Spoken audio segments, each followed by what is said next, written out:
8 month கம்ப்ளீட்டான குழந்தைங்களுக்கு அதிக இரும்புச்சத்து இருக்கிற ஒரு ஹெல்த்தியான கஞ்சி தாங்க பார்க்க போகிறோம். அதுக்கு 2 டேட்ஸ் எடுத்துக்கோங்க. நல்லா வாஷ் பண்ணிவிட்டு உள்ளே இருக்க சீடை ரிமூவ் பண்ணிடுங்க. சின்ன சின்னதாக பிச்சு ஒரு பவுலில் போட்டுக்கோங்க. கூடவே கொஞ்சமாக சுடு தண்ணி ஊற்றி ஒரு அரை மணி நேரம் மட்டும் ஊற வச்சுக்கோங்க. அடுத்ததாக 2 டேபிள் ஸ்பூன் அளவுக்கு சிவப்பவுல் எடுத்து ஒரு அரை மணி நேரம் மட்டும் ஊற வச்சுருக்கீங்க. ஊற வச்ச தண்ணியோட ஒரு பேனுக்குள்ளே போட்டுக்கோங்க. கூடவே 1/4 கப் அளவுக்கு தண்ணி சேர்த்துக்கோங்க. இப்போ அடுப்பில் வச்சு கொஞ்சமாக நெய் சேர்த்துக்கோங்க. ஒரு 5 நிமிஷம் அளவுக்கு மீடியம் ஃப்ளேமில் வச்சு குக் பண்ணிக்கோங்க. இப்போ 5 நிமிஷம் கழித்து பார்க்குறப்ப அவள் நல்லா சாஃப்டாக வெந்திருக்குங்க. அடுப்பு ஆஃப் பண்ணிவிட்டு நல்லா ஆற வச்சுருங்க. இப்போ அரை மணி நேரம் கழித்து டேட்ஸை பார்க்குறப்ப நல்லா ஊறி இருக்குங்க. ஸ்கின்னை ஃபுல்லாக ரிமூவ் பண்ணிவிட்டு அப்படியே மிக்சர் ஜாருக்குள்ளே ஊற்றிக்கோங்க.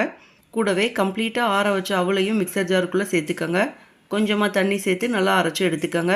அவ்வளோதாங்க. இந்த கஞ்சியை பார்த்தீங்கன்னா மார்னிங் பிரேக்ஃபாஸ்ட்டுக்கோ ஈவினிங் ஸ்நாக்ஸுக்கோ குழந்தைக்கு கொடுக்கலாங்க.